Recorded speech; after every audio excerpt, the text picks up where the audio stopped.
The call came at dusk while I was still in the field. Static, then a voice. Local hospital. Your daughter is in critical condition. She jumped from a second-floor window.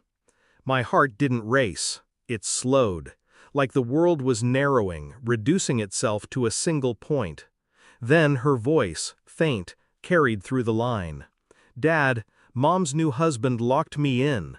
Starved me. 3 days. He said if I didn't change my last name to his, he'd leave me in there forever. Silence. I could hear the machines beeping around her. I could hear her pain pressing through every breath. My commander's voice cut in, flat, ruthless. Leave everything, go home. I want him gone.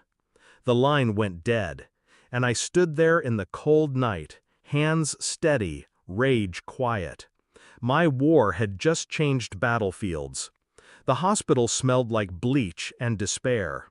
I found her hooked to IVs, pale as a ghost, lips cracked from thirst. She looked at me the way a prisoner looks at the sky for the first time. She told me everything, in fragments. Locked doors, empty plates, his voice taunting her through the crack. Her mother wasn't absent. She was complicit.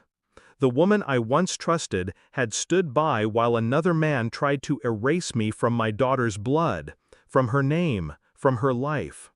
Infidelity had a shape I could recognize. Betrayal had a taste I'd swallowed before. But this was worse. This was annihilation. When my daughter fell asleep, I left the room. My ex-wife sat in the waiting area, eyes red but dry. She reached for me, trembling. I didn't know, she whispered. The lie sat between us like a knife. I said nothing. Silence is sharper. I didn't strike. Not yet. Instead, I did what I was trained to do, gather intelligence. Hospital staff whispered about old bruises, unexplained injuries, reports buried in paperwork. He had been careful. Starvation leaves fewer marks. I traced financial records, emails, late-night calls. Patterns emerged. Every move she made aligned with his control. He didn't just dominate her, he owned her. But she let him. I replayed my daughter's words again and again in my head. He locked me in. He starved me. Every time I heard them, I reminded myself, rage is weakness when it spills uncontrolled. So I kept mine bottled, distilled, waiting. I watched my ex-wife. Her hands shook when she thought no one was looking. She deleted texts quickly, too quickly. She wasn't afraid of losing me. She was afraid of exposure. She knew what he was, and she let him near my daughter anyway. The proof came in documents I pulled from a lawyer's desk, custody filings he never intended me to see. His name, printed bold, ready to replace mine on my daughter's birth certificate. Legal erasure. That was the plan all along. I laid the papers on the hospital cafeteria table.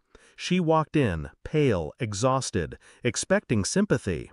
Instead, she found her own signature at the bottom of those forms. She froze. What is this? I didn't raise my voice. I didn't move. It's your truth. Her eyes scanned the lines, and her breath faltered. She tried to speak, but the words tangled in her throat. She stammered about pressure, manipulation, fear. Excuses. I leaned forward once. You were going to let him erase me, and kill her in the process. Her tears spilled, but I didn't feel them. I felt nothing. I placed the forms back in the envelope, slid it across the table to her. The police already have copies. Her face collapsed, not from guilt, from fear. Fear of consequence. You can't. I already did. The words landed like steel. She reached for me, desperate, but I stood. My shadow stretched over her as she crumbled into the chair. You'll never see her again, I said. Her sobs echoed down the empty cafeteria hall. For once, they weren't rehearsed. They were real. I left her there drowning in them. Back in the hospital room, I sat by my daughter's bed. Her breathing was shallow but steady. I watched the rise and fall of her chest, each breath proof she had survived what they tried to do. And I thought about revenge. People imagine it's fire, loud and violent. But the real thing? It's cold, quiet. It's walking away from the wreckage while they choke on the truth you left behind.